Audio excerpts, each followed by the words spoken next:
Hello.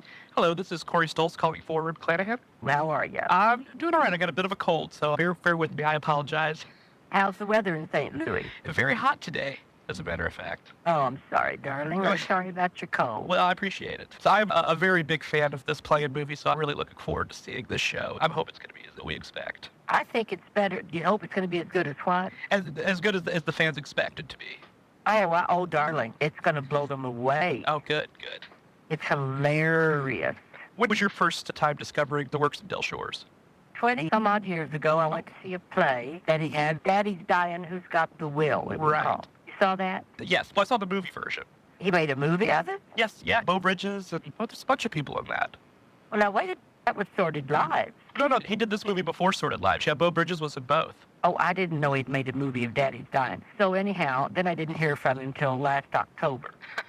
Well, things move fast in show business. So I got the script from him, and he said, I want you to play the part of Peggy. And I've made a movie and blah, blah, blah. So I went and bought the movie and looked at it. And, of course, Peggy was in the coffin. And I said, well, then I read the script of the series, and it was so hilarious. And, of course, it's a prequel, So I said, this man's a genius. He is a comic genius. Of course, he was going to direct it, and he's not only a comic genius, but a gorgeous human being. Yes, definitely.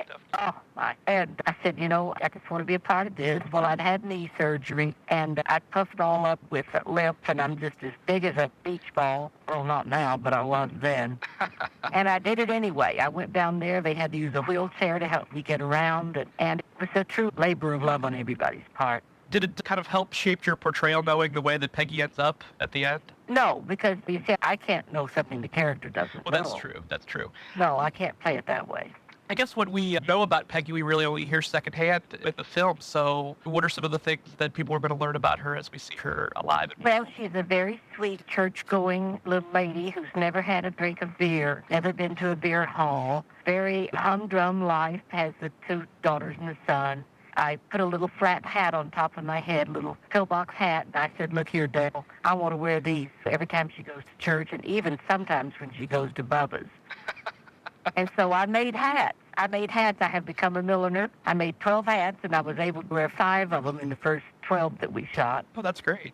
They're just terribly perfectly terrible. And, of course, I'm all full up with limp. Rue McClanahan is. And so Peggy looks very fat, and she's got this little flat head right on top of her head in the middle. She's just this little soft-spoken mouse who then, after she discovers sex, well, there is a backbone to this woman. And she's sweet, but she isn't going to take any guff. Sure. How does the romance get started with Peggy?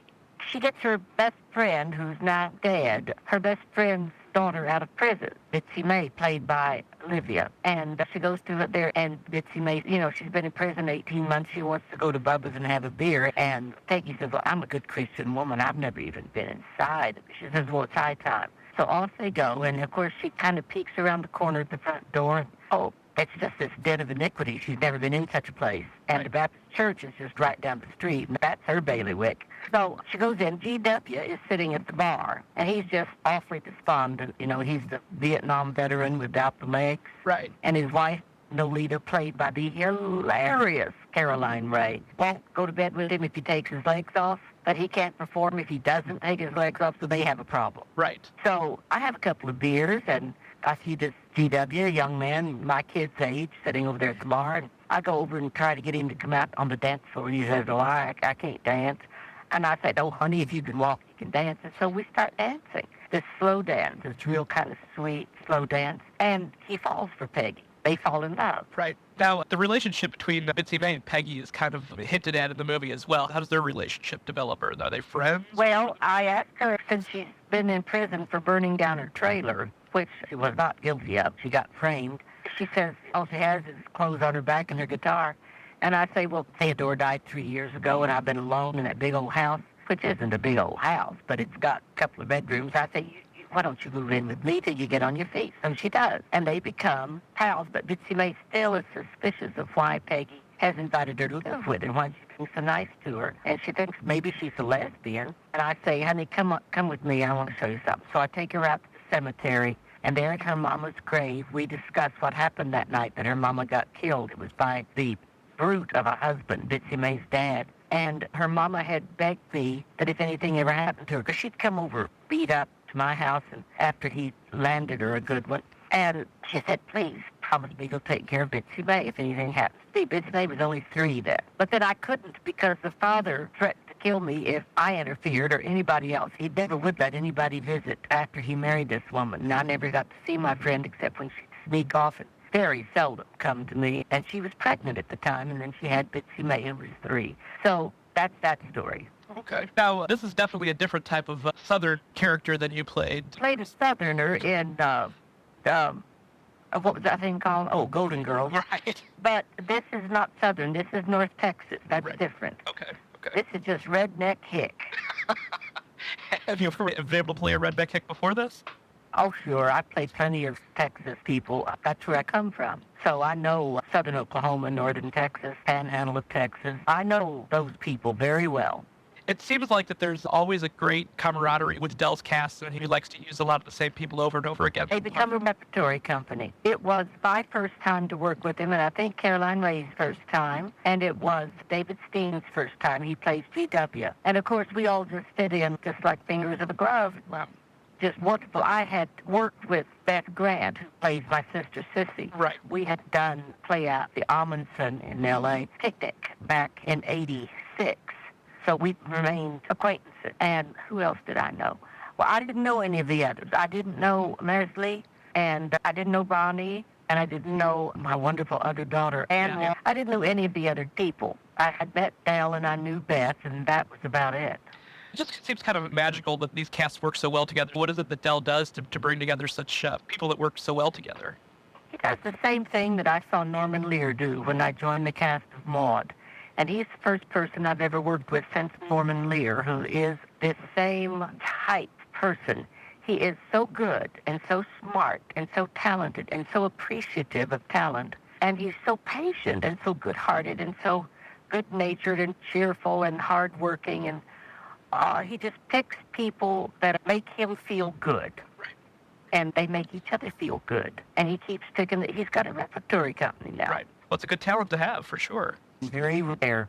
Yeah, I believe that. Now, I've interviewed Leslie before. He's a hoot. What's the relationship like between Peggy and Brother Boy? Well, she put him in the mental institution 22 years ago to save his life because he was a little homosexual runt who was getting beat up on a lot by the bullies in school. And as soon as he was up high school, she slapped him in the mental institution. He's been there for 22 years, and she's crazy about him. He doesn't think that highly of her. He hates being in the mental institution. He'd love to get out. But there is a new doctor there, Dr. Eve, who has a theory that she can cure homosexuality in a year.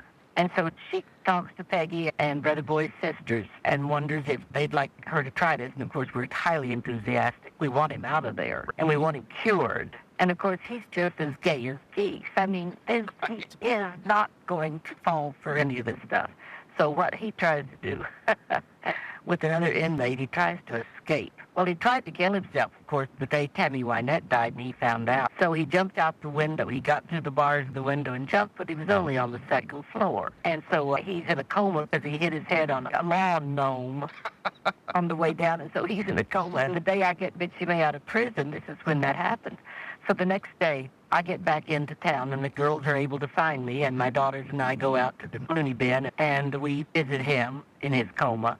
And he knows we're there, but we don't know he can hear what we're saying. And we have the interview with Dr. Eve and say to her, yes, we do want this. It would always be a miracle if you could just cure him. Of course, she's crazier than a bedbug, Dr. Eve. Right. Now, the series is kind of gearing us up for what happens in the movie. Do we get all the way to the big scene with the Peggy tripping over the legs? Yep, that's the last scene of the last episode, I believe. Had you talked to Del about the possibility of seeing what happens after?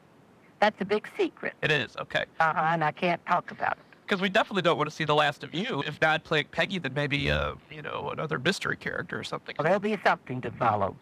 That's great. Well, I want to congratulate you and the rest of the cast on the TV Land Award. Thank you. That was a nice thing. Was that the first time you'd seen each other in a while? It was the first time I'd seen them, the 3 of us together, since they flew to New York, and we signed our 7th-year DVD down at Barnes & Noble down in Chelsea. So that was, 3-4 years ago, I guess? Does it just have like old times when you do get together? Yeah. We all have our own setup. I live in New York, and they don't see each other out there. No, we were never a social group. We were always working companions. It is kind of interesting that you ended up working together in several projects over the last 30 or 40 years, though. Vaughn, and then Mama's Family, and then Golden Girls. And Yeah, it was a very interesting confluence of events. yes, Yeah. definitely, definitely. That show, the popularity just is astounding how it continues. I mean, there are young kids that watch the show now, and it's still a very popular show with the gay men. Why do you think it resonates so well with so many different walks of life? I went in to see Caroline Ray last night at a comedy club here, and I walked in a few minutes late. They hadn't done the first. There were 3 of them performing. She was last, and the MC was on the stage, and as I walked in with my husband and my friend, he looked up from the mic and he said, "Who's that?" And I said, "Oh, hi, it's Rue McClanahan." And the whole room burst into great applause. And there were only 3 or 4 middle-aged people in there. They were all kids from Atlanta and Austin and Norway and Texas. Well, I said Texas, Austin, Oklahoma, and here and there. And they were all in their 20s and 30s. And one was even 19, but he said, "I have to lie to say I'm 21 so I can get in here." And, it was extremely... Well, it was illuminating. It was gratifying. And the reason is because Golden Girls wasn't just some piece of fluff, which is what I think Sex and the City essentially was. Right. It was, in fact, a story about friendship and a put-together family that weren't related except for Dorothy and Sophia. And they loved each other, they supported each other, and we brought up subjects that were taboo at the time. That's true. We did some homosexual shows. We did a lesbian show and 2 gay shows. I had a gay brother, and then he got married to his mate, and fans came to accept that. And we did a show about AIDS when Betty thinks maybe she's HIV positive. She has to go in for a test. Right. And we did a show about petites and where Dorothy has it. Oh, right. Because the writer, Susan Harris, has it. And nobody was examining that at the time. It was pretty new. And to show what stress these people go through because they didn't know what it was. And she was misdiagnosed by a couple of doctors. And, we treated abortion and facelifts and things that were serious subjects in such a marvelous way because the writers were so brilliant. And that resonates. It has depth. Absolutely. But I mean, it takes a very talented court group to make it so believable and last for so long and stay so fresh. I don't think...